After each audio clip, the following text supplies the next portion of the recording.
Hello विद्यार्थियों, कैसे आप सभी। उम्मीद है आप सभी अच्छे होंगे। और आज है फिर से आपका स्वागत है मेरे चैनल पर, जिस चैनल का नाम है A to Z quick revision. आपको जैसे पहले से ही पता होगा, अगर आप हमसे जुड़े हुए होंगे तो। अगर नहीं जुड़े हुए हैं तो प्लीज़ चैनल को सब्सक्राइब कर लीजिए, ताकि आपकी तैयारी अच्छी तरीके से हो सके। और आज जो है हम इस सेशन में, इस वीडियो में, प्रकाश के परावर्तन जो फिजिक्स से संबंधित चैप्टर है, जिसका चैप्टर नंबर 1 है, उससे संबंधित आज हम दूसरी क्लास को रिकॉर्ड कर रहे हैं, जिसमें हम पढ़ेंगे कि अवतल दर्पण में F = r/2 प्रूव कैसे करेंगे। क्वेश्चन आपके स्क्रीन पर लगा हुआ। क्वेश्चन में क्या लिखा हुआ, क्वेश्चन लिखा हुआ है, और ये बहुत ही महत्वपूर्ण क्वेश्चन है। या तो इसकी गारंटी है कि या तो ये ऑब्जेक्टिव क्वेश्चन आएगा, नहीं तो इसका लॉन्ग टाइप क्वेश्चन आ जाएगा, नहीं तो इसी फॉर्मूला से संबंधित कोई क्वेश्चन आ जाएगा, मतलब न्यूमेरिकल क्वेश्चन। बात को समझिए, हम क्या करने का प्रयास कर रहे हैं। कह रहे हैं कि F = r/2 आप जो स्क्रीन पर देख रहे हैं, जिसको या तो इसको 2-3 को फिर से क्वेश्चन को एराइज करके पूछ सकता है आपसे। सबसे पहले क्या पूछेगा वो, F = r/2 ऑब्जेक्टिव फॉर्मूला पूछ लेगा। F = डॉट डॉट दे दे तो r/2 डालेंगे वहां। या पूछना होगा तो बोलेगा आपसे लॉन्ग टाइप में कि F = r/, आप क्या करिए, प्रूव करिए। नहीं तो अगर प्रूव नहीं पूछेगा तो F = r/2 से बनने वाला, मतलब ऐसा कोई क्वेश्चन फ्रेम कर देगा जो क्वेश्चन जो है इसी सूत्र से बनेगा, यानी F = r/2 से। इसलिए मुख्य रूप से जो है इस क्वेश्चन को उठाएं, जो बहुत ही महत्वपूर्ण है आपके एग्जाम के पॉइंट ऑफ व्यू से। और इसलिए देखिए, हमको अब मेनली क्या प्रूव करना है, F = r/2, है ना। चलिए इसके सॉल्यूशन को देखते हैं। क्वेश्चन को पहले देख लीजिए क्या कह रहा है प्रूव करने। कह रहा है कि अवतल दर्पण में प्रूव करना है। किस दर्पण में, अवतल दर्पण में। तो अवतल दर्पण देखिए हम बना दे रहे हैं, ध्यान से देखिए इसको। अवतल दर्पण क्लियर है। इसको इधर से पेंट कर देते हैं, आपको पता होगा अवतल दर्पण ऐसा ही होता है। क्लियर, बना दिया अवतल दर्पण। और इसमें होता है प्रधान अक्ष। कौन अक्ष होता है, ये जो दर्पण है, इस दर्पण के बीचों बीच से जो लाइन खींच देंगे उसको बोलते हैं क्या चीज, प्रधान अक्ष। और प्रधान अक्ष जो दर्पण को जिस बिंदु पर प्रतिच्छेद किया, काटा है, इसको P बोलते हैं। क्या बोलते हैं, एक एक टर्म को अगर समझ लें तो आपको आगे आसानी होगा इससे। देखिए जो लाइन खींचे हैं, जो दर्पण को बीच से जो इंटरसेक्ट कर दिया, काट दिया, तो जहां काटा है उसको बोलते हैं P। P मतलब पोल, पोल मतलब ध्रुव। आपको 3 गो नाम से इसको याद रखना है। या तो इसको आप P बोलिए, नहीं तो आप इसको ध्रुव बोलिए, नहीं तो इसको पोल बोलिए। क्लियर है। उसके बाद देखिए, इधर कहीं होता है F। क्या होता है, F। और इधर कहीं होता है C।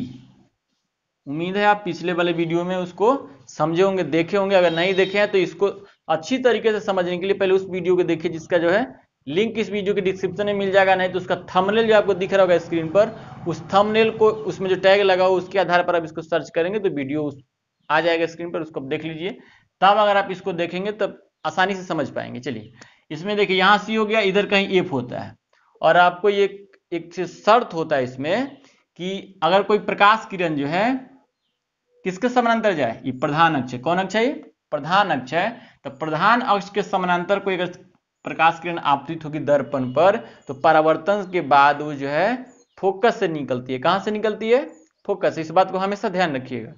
प्रधान अक्ष के अगर समानांतर खींचेंगे कोई रेखा किरण, तो वह रिफ्लेक्स होकर के, परावर्तित होकर के जो निकलेगी, तो इधर जहां कटेगी उसी को बोलते हैं फोकस बिंदु। क्या बोलते हैं उसको, फोकस बिंदु।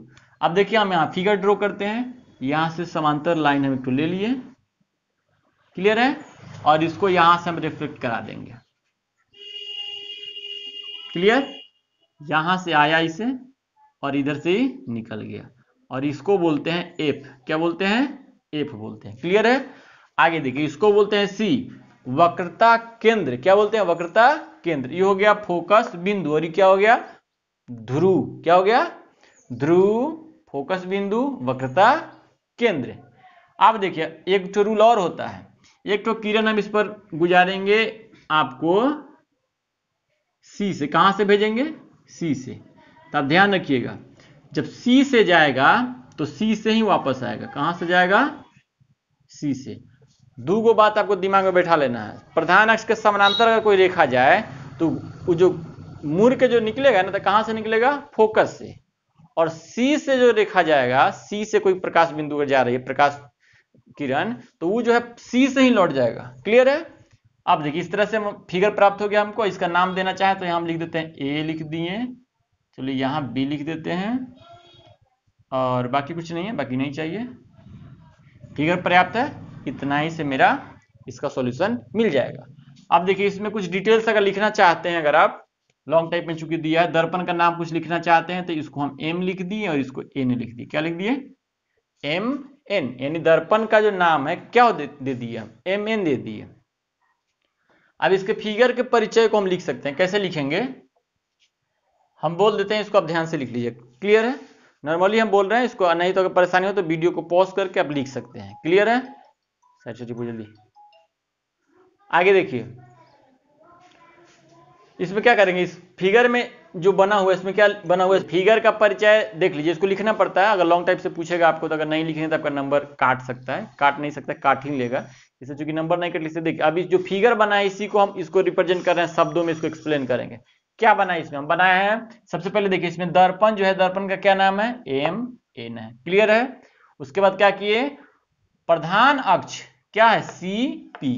प्रधान अक्ष सीपी के समानांतर एक प्रकाश किरण ए बी आपतित हुआ, जो दर्पण से परावर्तन के बाद कहां से निकल रही है?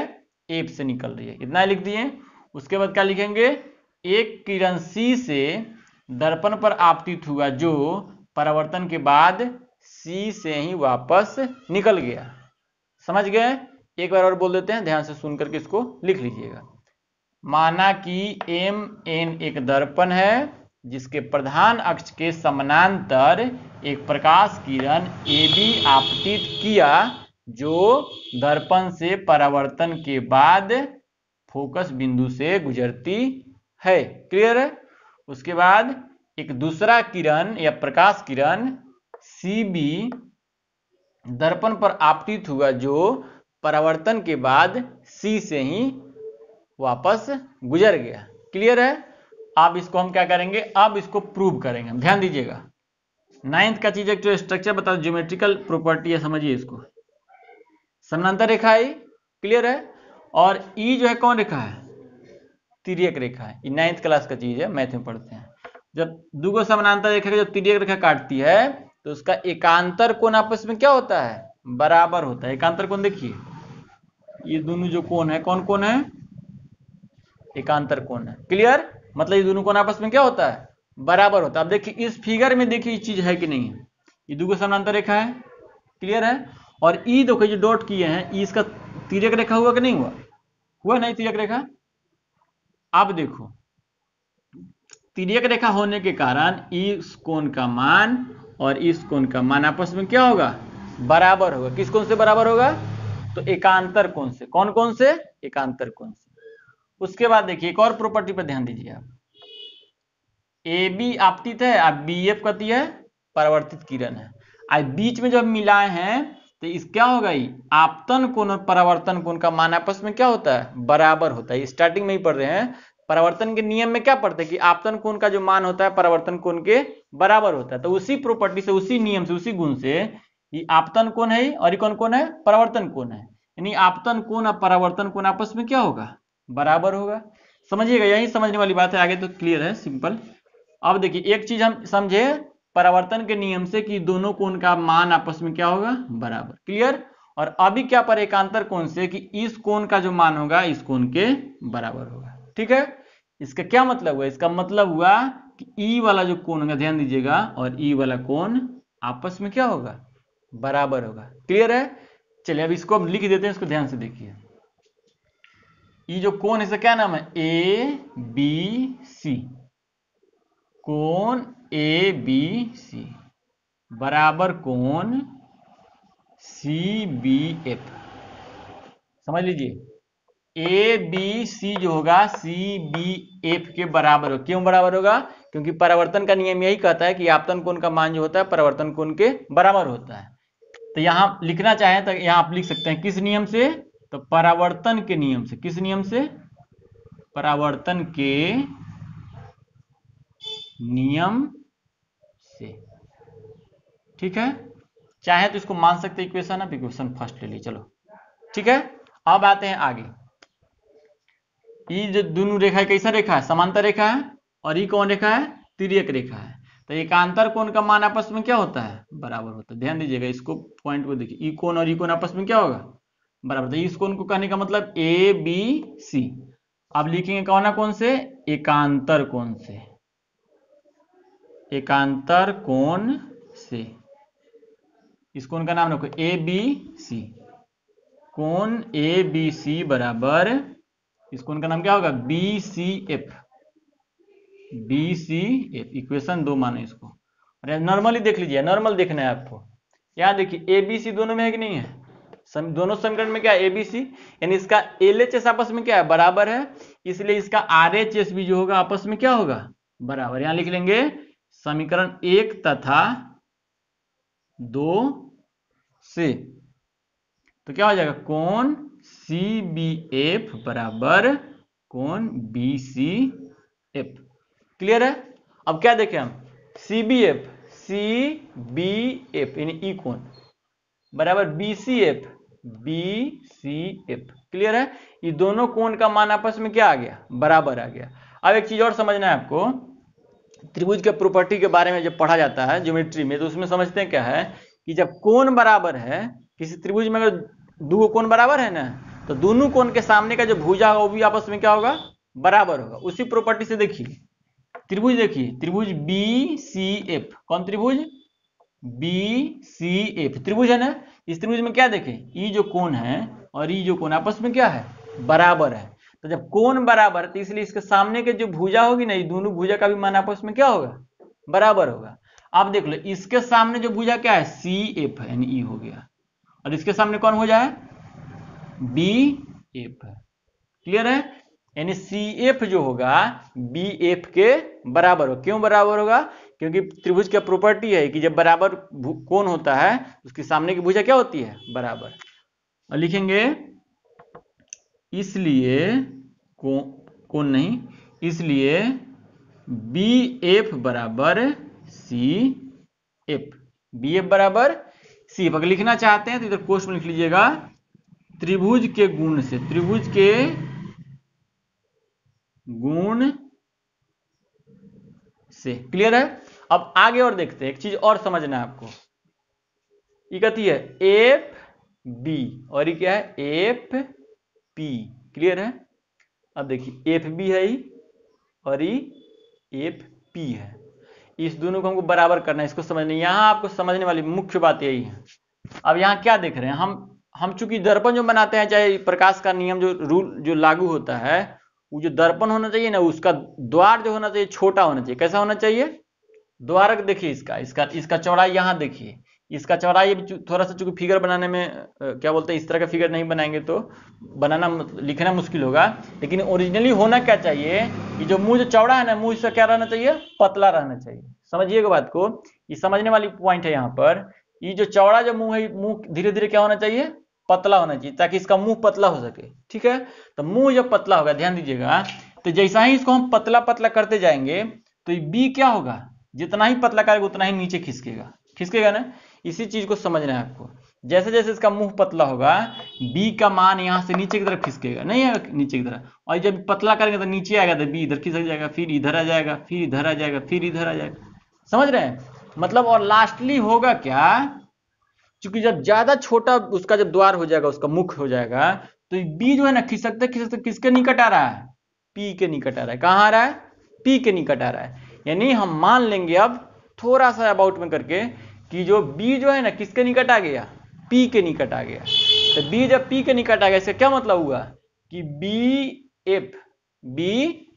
एफ बोल दे या पी एफ बोल दे, दोनों का मान आपस में क्या होगा, बराबर हो। क्या होगा, बराबर।